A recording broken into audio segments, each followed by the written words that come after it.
The sky above New York was not blue today. It was filled with shadows from a giant alien spaceship. People looked up in silence. The ship was dark silver, with glowing symbols on its side. It moved slowly, like a mountain floating in the sky. For the first time in human history, the Xanthari Empire had arrived on Earth. The spaceship landed in the center of the global union. Plaza soldiers surrounded the area. Reporters watched from a distance. No one knew what would happen next. A soft hum filled the air. A door opened on the ship. A tall alien figure stepped out. She was beautiful, but cold. Her skin was pale blue, glowing softly. Her eyes were silver. Like ice, she wore a long black cloak with golden lines. She moved like a queen, but not a kind one. This was Lady Varaxa, the highest-ranking Xanthari diplomat. She looked around slowly, like she was above everyone. Her face showed no emotion, no smile, no interest, just power. The Earth's leaders walked forward to greet her. They bowed. She did not bow back. "We welcome you to Earth," said President Lang. His voice was calm, but his hands were shaking. "Lady?" Varaxa did not reply for 5 long seconds. Then she spoke in perfect English. Her voice was soft but cold. "I accept your welcome. Be honored by my presence." People looked at each other. Some were surprised, some were afraid. She acted like Earth belonged to her. A few steps behind, a man stood still, watching her. His name was Captain Darren Cole. He was a military advisor, not a politician, not a scientist, just a quiet man with sharp eyes. He watched Lady Varaxa with interest but not fear. She noticed him. She turned slightly and looked directly at him. Their eyes met. Something passed between them. A small moment, silent, strange, but it ended quickly. Lady Varaxa turned away and walked forward. Her guards followed. Their armor was shining and silent. She walked like she owned the planet. Inside the Earth's Council building, she took a seat at the highest place on the stage. She did not wait for permission. She gave orders. She asked for special rooms, private access, and respectful silence from everyone. She said, "The Xanthari Empire has come to guide Earth toward peace. But peace must begin with obedience." "Captain." Cole raised an eyebrow. T didn't speak, but inside, something was boiling. Obedience? He thought. To what?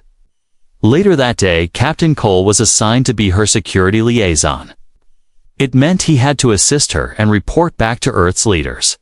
He didn't like it, but he didn't say no. He walked into her private hall. She sat on a floating chair, surrounded by glowing screens. She didn't look at him. "You are the one assigned to me?" she asked. "Yes," he replied. "You are not what I expected." "And you are exactly what I expected," he said, with a small smile. She looked at him now. Her eyes were colder than before. "You will follow my rules. Speak only when I allow. You will not question my orders." He stood straight. "I understand," but his voice had a sharp edge. She paused. For a moment, she studied him again. Then she waved her hand. "You may go." He walked away slowly, but he smiled to himself. Outside the hall, he met his second-in-command. "Sarah," she asked. "So, how was the alien queen?" He replied, "She thinks she's untouchable." "And?" Sarah asked. Darren looked back at the grand hall.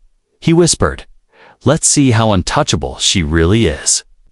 Asterisk, the room was silent, but not peaceful. Lights buzzed quietly above the long glass table. Screens floated in the air, showing maps, data, and alien symbols Earth scientists still didn't fully understand. At the head of the room, Lady Varaxa stood tall, still, and cold. Around her sat the Earth Council leaders, generals, scientists, translators. But no one spoke without her permission. She had been on Earth for only 2 days, but it already felt like she was in control. She gave orders. She demanded changes. She rewrote meeting protocols. Her guards watched every move the humans made, and worst of all, no one questioned her. Except one man, who stood quietly at the side of the room, Captain Darren Cole. He wasn't impressed. While the others looked nervous or careful, Darren looked calm. His arms were crossed, and his eyes stayed on Varaxanaut out of fear. But something else, observation, he was watching her carefully, like a hunter watching a dangerous animal in a cage that wasn't locked. Lady Varaxa turned to the group. "This planet lacks order," she said slowly, her voice cutting through the silence like a knife. "There are too many opinions, too many emotions. It is inefficient." A few council members shifted uncomfortably. She walked around the room, her long cloak dragging softly behind her. "You will begin using Zenthari systems for communication. Earth's military files must be shared with us. We will protect this planet, but we must understand it fully." No one spoke. She turned to Darren. "You have something to say, Captain?" Darren looked up. His voice was calm, just wondering. "Is this a peace mission or a takeover?" Gasps filled the room. One council member dropped his pen. Varaxa stepped closer. Her silver eyes locked onto his. "You speak boldly. I speak clearly," he replied. "Do you?" There was a long pause. Then she smiled, but it wasn't friendly. "You are different. Arrogant, even." Darren smiled back. "We call it human spirit." She stared at him for another moment, then turned away, dismissed. Later that night, in a hidden corner of the military base, Darren met with his second-in-command, Sarah, and two others from intelligence. He pulled up a file on a small tablet. "Take a look at this," he said. It was a recording from the Zenthari. Ship captured quietly through a backdoor signal Earth's tech team had found. On the screen, Varaxa was speaking in her native language. A translator program ran under her voice. Phase 1, demand cooperation. Phase 2, replace human command systems. Phase 3, establish control centers. Sarah looked up. "This isn't peace. It's preparation." "Exactly," Darren said. "She's not here to help us. She's here to soften us up for something bigger." One of the intelligence officers asked, "Should we alert the council?" Darren shook his head. "Not yet. They won't believe it. Not without stronger proof. But time is short." Darren nodded. "That's why we work fast." The next morning, Lady Varaxa made a public appearance in Geneva. Crowds gathered to see her. People were curious, even excited. She waved like royalty. Her guards stood like statues. She gave a speech. Sounded peaceful. But Darren, watching from the side, heard something different. He noticed her using key phrases, subtle words like permission, control, and supervision. She was planting ideas, slowly changing how people thought about the Zenthari. "She's clever," Darren whispered. "Too clever." That evening, Varaxa returned to her temporary Earth palace on Old UN Hall, now turned into a luxury alien suite. Darren followed with a report. She sat in a floating chair, sipping a glowing drink. She didn't look up. "You have something?" "For me, Captain." "Yes," he said, handing her a datapad.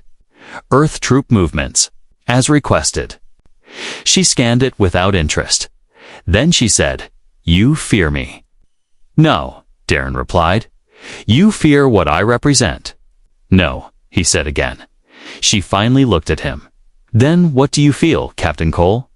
Darren stepped closer, his voice lowered. "I feel curious." "About what?" "About what happens when someone untouchable gets touched." Her face froze for a second. It was tiny, a flicker, but he saw it. Fear. It was small, hidden behind years of training. But it was there. Something about his words had hit her. He stepped back with a smile. "Good night, Lady Varaxa." He turned and walked away. She didn't speak, didn't move, but as he left, she whispered to herself, "He's not like the others." The rain hit the glass roof like soft gunfire. Captain Darren Cole sat in a dark room beneath the Old World Council archives. It was the only place left with no Xanthari surveillance. The lights flickered, powered by backup generators.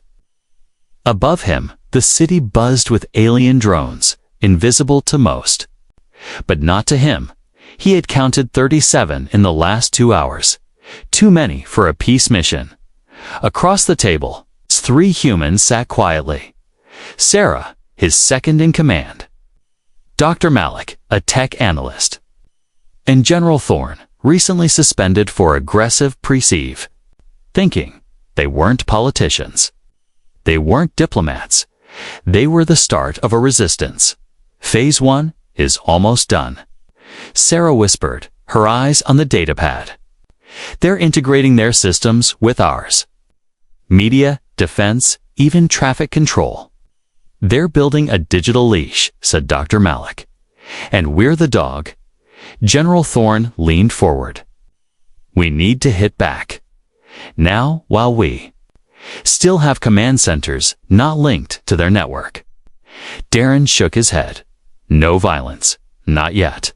We're not fighting them. We're exposing them. He pulled out a small black cube from his pocket. It pulsed with a faint red light. This, he said, is from the Xanthari ambassador ship. One of our techs risked his life to pull it. Dr. Malik's eyes widened. That's an interface node. Level control data. Darren nodded. Can you decode it?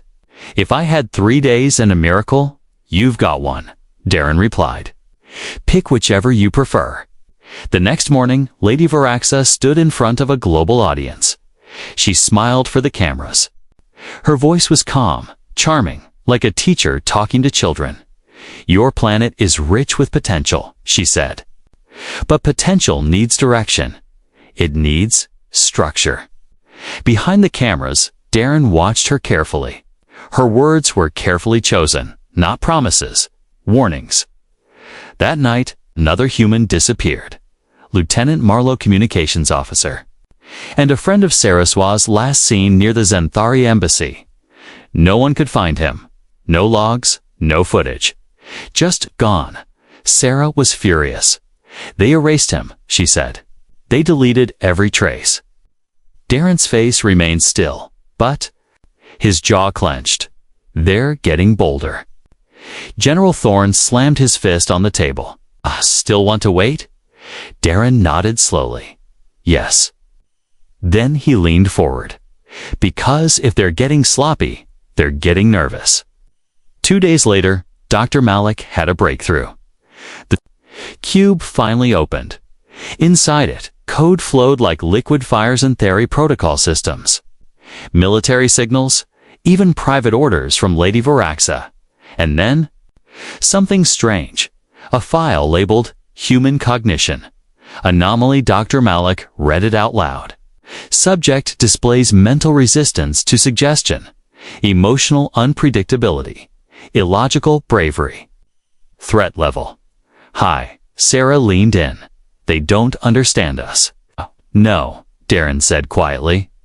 They fear us. The team knew they had one chance. If they could send this file to the Galactic Union, Earth might be saved. But there was one problem. All outgoing communication was now routed through the Xanthari central hub, and only one person had full access. Lady Varaxa. That evening, Darren was summoned. Varaxa's chamber was lit in soft gold. Alien music played from unseen speakers. She sat by the window, looking out at the city.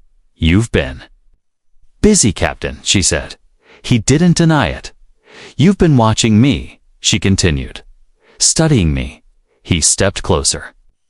You're not here for peace. She looked at him now.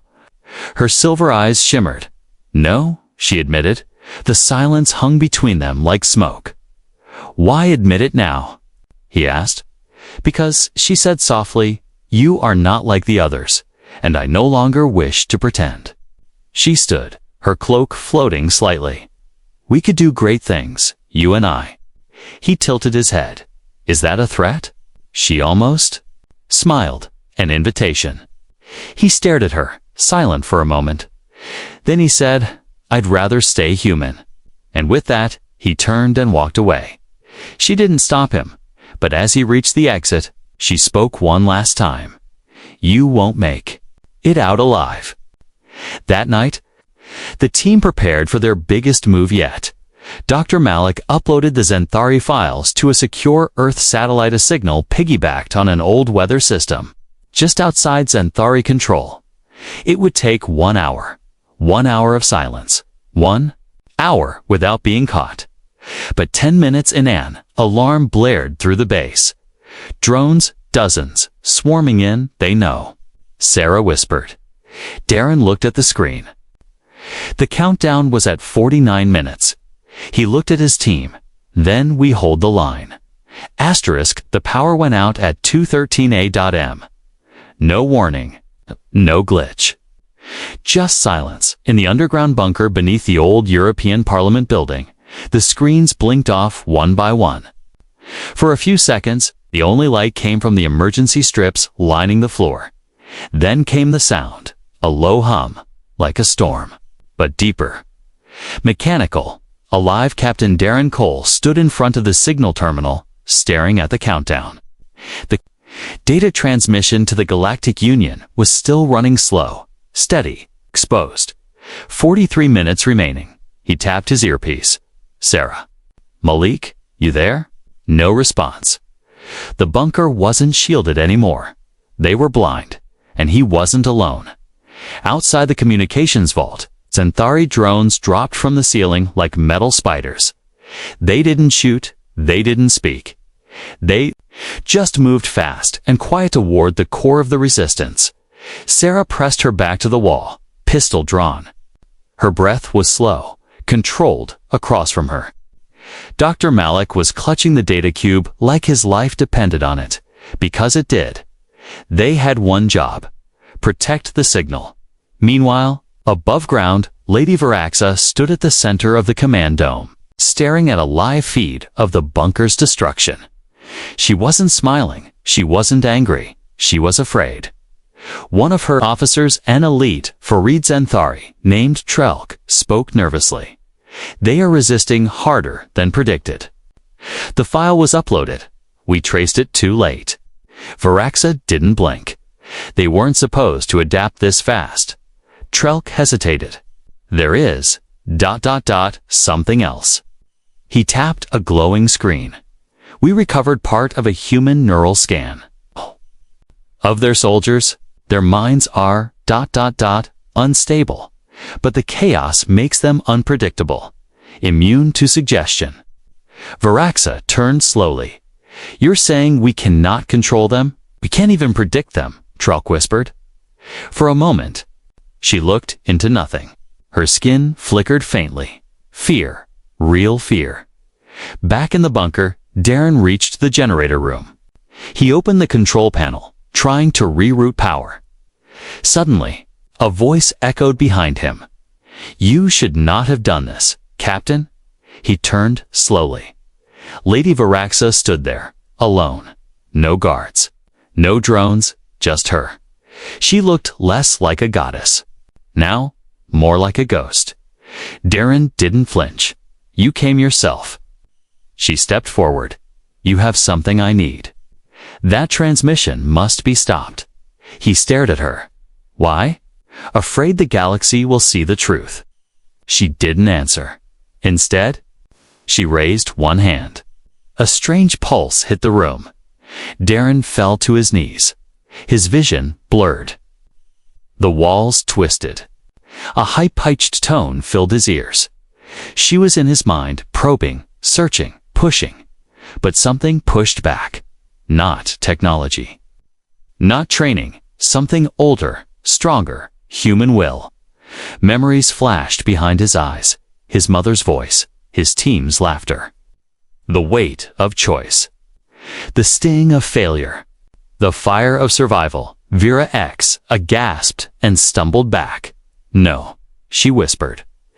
"That's not possible." Darren stood, panting. "You see it now, don't you?" he said. "What you call chaos, we call freedom." Her hands trembled. Her glow flickered again. "You are dangerous." "We're human," he said. "You never understood what that means." She turned to Runba. Darren had already called for backup. Sarah and Malik burst in from behind, weapons ready. "Drop it." Sarah shouted. Vera X froze. Then, slowly, she raised her hands. For the first time since she arrived on Earth, "Lady." Varaxa surrendered. Hours later, inside a sealed medical lab. Varaxa sat behind a force field, quiet, pale. She didn't speak, but she watched Darren as he entered. "You broke protocol," she said finally. "You broke trust," he replied. She looked tired now, not weak, but no longer untouchable. "You have sent the file?" she asked. He nodded. "The Galactic Union will respond in hours. They will not believe you. They already do." He leaned in closer. "You tried to control us, but you didn't study us enough." She looked up. "What did I miss?" He smiled softly. "Pain, grief, rage, love. That's what makes us unpredictable. That's what makes us human." She sat back slowly, processing his words. "You are the first species to push back like this. We won't be the last." In the skies above, the Zenthari fleet began to move. Not toward war, toward retreat. Their leader was captured. Their mission exposed. Their control broken. The message had gone out. Across the galaxy, other species would hear it loud and clear. Earth resists. The room was built to hold monsters. Thick glass walls, reinforced steel. Sensors in every corner. But no one had ever designed it to hold a god. And yet, Lady Varaxus, untouchable, once feared a cross-system, sat inside like a prisoner. Still, silent. Watching Captain Darren Cole stood outside the chamber. Arms crossed, eyes sharp. She hadn't spoken in 26 hours. But her silence wasn't weakness. It was strategy. "She's planning something," Sarah said, watching from the security station. "She always is," Darren replied. "But so am I." The Galactic Union had responded. The signal from Earth reached them. Proof of Zenthori's secret plan. Audio files, command directives. All exposed. A war was avoided, but the fight wasn't over. The Zenthari had retreated. Yes, but their ambassador, their symbol of control, their most elite mind, was still here, still dangerous, and Darren wanted answers. He stepped into the chamber. The door hissed shut behind him. Varaxa looked up slowly.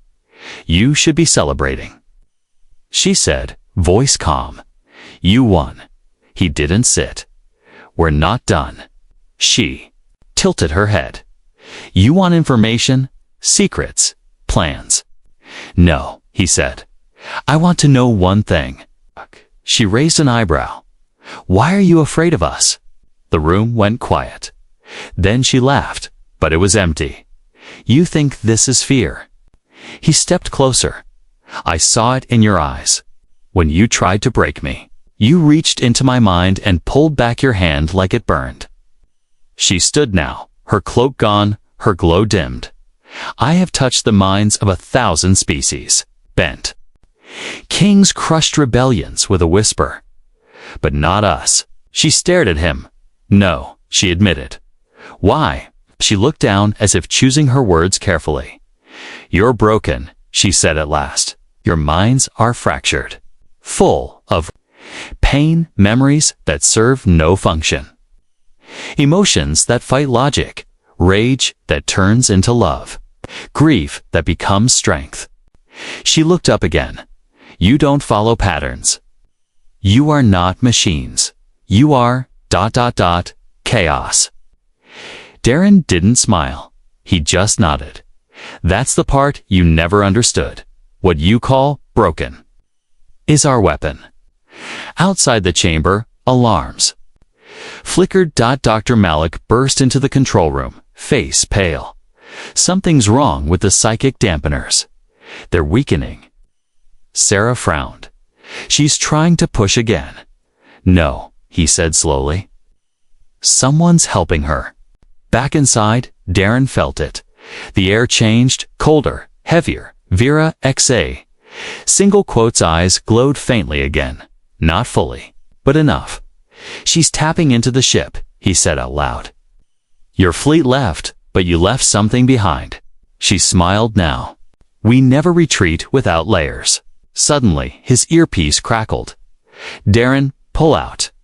There's a power spike near the ruins of the Zenthari beacon tower. Someone reactivated the signal. He didn't move. He stared at her. You plan to lose. She stepped forward, her voice soft. Even in defeat, we learn, we adapt. You're not the only ones. Darren closed his eyes, focused, the same trick she once used on him, reaching into the mind he had learned from her. Not the method, the meaning. He reached inward. Not to control, but to remember. Every fallen soldier. Every lost friend. Every victory earned with blood. Emotion surged through him, and suddenly, Varaxa gasped. He wasn't attacking her, he was showing her something. Human resilience, raw and wild. Unfiltered, unbreakable. She fell back into her seat, trembling. You're infecting me? She whispered. No, he said. You're just finally feeling it. The signal died. The beacon tower exploded, sabotaged by Malik's remote trigger. Whatever last weapon she had hidden was gone. Varaxa sat in silence. No more tricks, no more power, only understanding. Hours later, Sarah joined Darren on the balcony. The city was quiet for the first time in weeks. She's finished? Sarah asked. He nodded. We didn't beat her with weapons. We beat her with who we are. Messy, loud, emotional. She smiled. Exactly.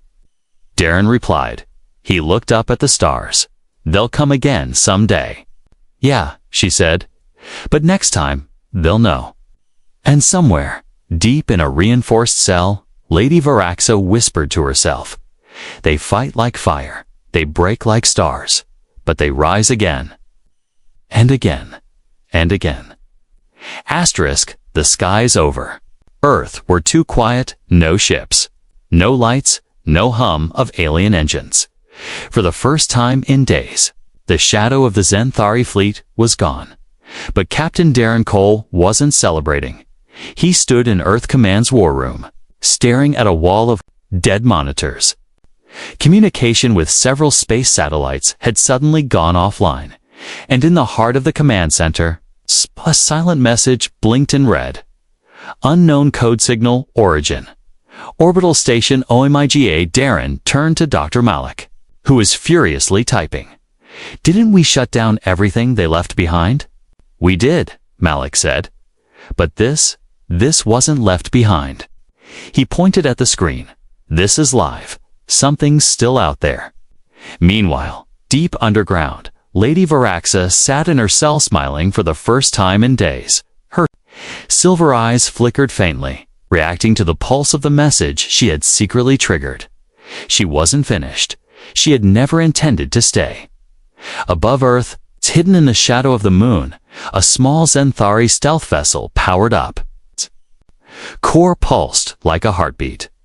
Inside, one single goal repeated across its systems. Recover the diplomat. Erase the evidence. On the surface, Sarah ran into the war room, holding a decoded printout. They've got a stealth ship in orbit. Small, fast, heading straight for the detention block. Darren didn't waste a second. Get a team. Lock down Sector 9. They're coming for her. Sarah didn't move. There's more, she said. The ship, It's not just for extraction. It's carrying a weapon. Darren's voice dropped. What kind of weapon? Sarah looked up, eyes wide. The kind that deletes everything in a 10-mile radius. The countdown had begun. Outside. The City Earth strike team raced through the streets, vehicles cutting through traffic. Drones in the sky, alarms lighting up across buildings. But inside her cell, Varaxa sat like a queen. Waiting, listening, knowing, she whispered to herself. Humans love hope. That is their weakness. What she didn't expect was company. The door hissed open. Darren stepped in alone. No armor, no weapon, just him. Varaxa blinked. You came to stop me. He stepped closer. No. She raised an eyebrow. No. I came to give you a choice. Meanwhile, in Orbit Station Omega, Earth hackers worked to block the alien signal. Sweat poured down their faces. The alien code was too advanced, changing shape like a living thing. Malik's fingers flew across the keyboard. I need 5 more minutes. You've got 3. Someone shouted "Dot" outside the station. Earth defense satellites locked onto the stealth ship, but it was too fast, too quiet, too late. Back in the cell, Varaxa watched Darren carefully. You're lying, you always resist. That's what makes you human. Resistance isn't always denial, Darren said. Sometimes, it's mercy. Varaxa's expression changed. Not fear. Not confusion. Doubt you're offering me a way out. I'm offering you a truth, he said. Your people failed to break us. Now you have 2 options. Stay here and be remembered as a prisoner. Or stop that ship and prove you're more than a weapon. Outside, the countdown reached 0 hours, 1 minute and 17 seconds. Varaxa stood. For a moment, no one spoke. Then, she placed her palm on the glass.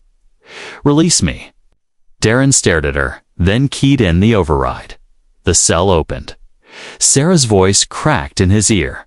What the hell are you doing? Trusting her, he replied. In the command center, Varaxa stood beside Malik and input a Xanthari override code. Darren never knew existed. The alien signal flickered. The orbital ship paused. The weapon blinked off. Just like that, the kill order died. On the moon's edge, the stealth ship powered down, silently surrendering to Earth's defense grid. Earth was no longer under threat. Later, in a quiet chamber lit only by soft blue lights, Darren sat across from Varaxa once more. You stopped the weapon, he said. She didn't reply. You saved Earth. Still no answer. Finally, she spoke. I wasn't saving Earth, she said. I was saving the story. What story? She looked at him. The one where you didn't break me. And I didn't break you. Across the galaxy, Xanthari signals fell silent.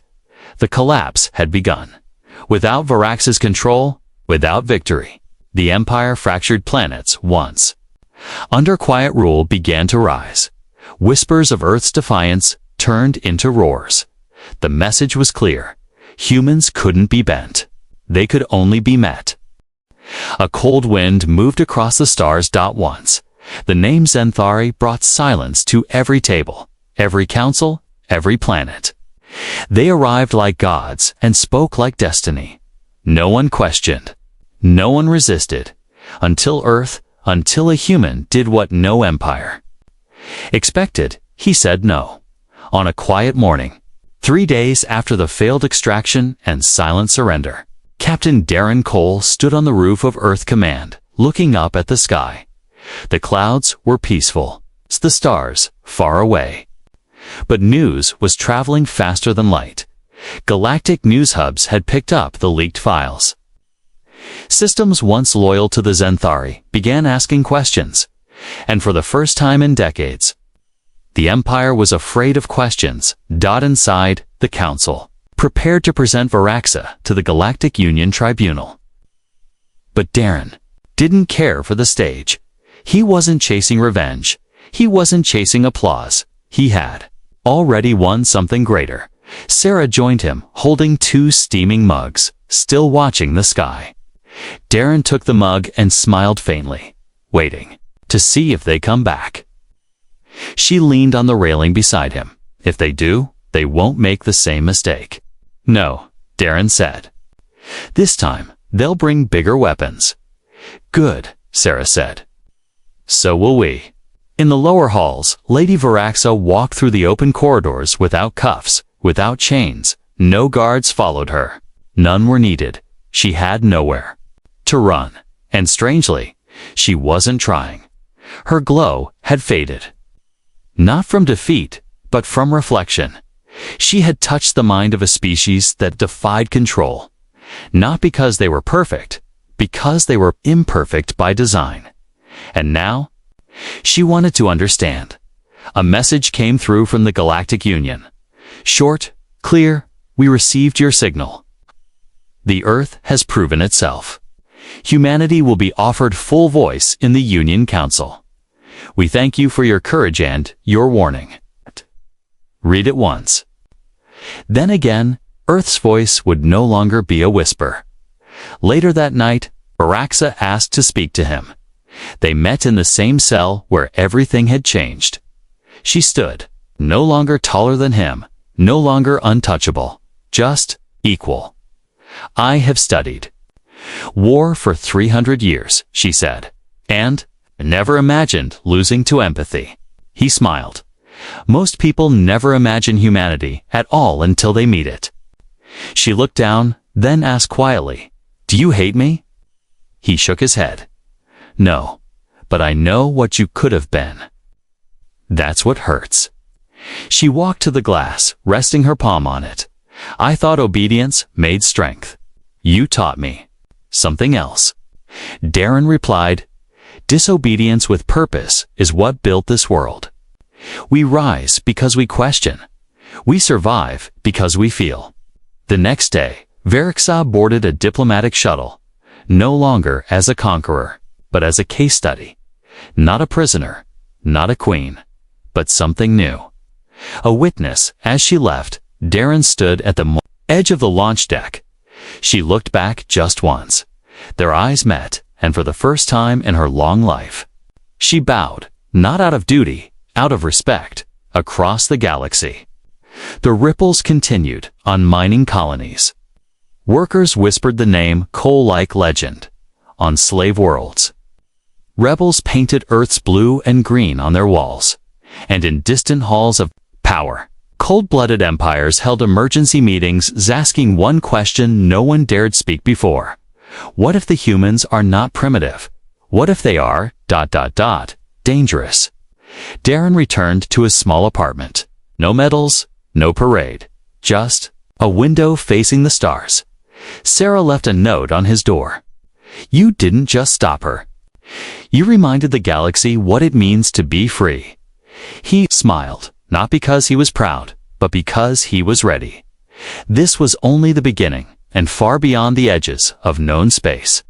On planets still marked by silence and control, a quiet spark began to flicker. They stood against the untouchable, and won. She thought she was above them, untouchable, supreme. But she didn't meet a soldier. She met a human.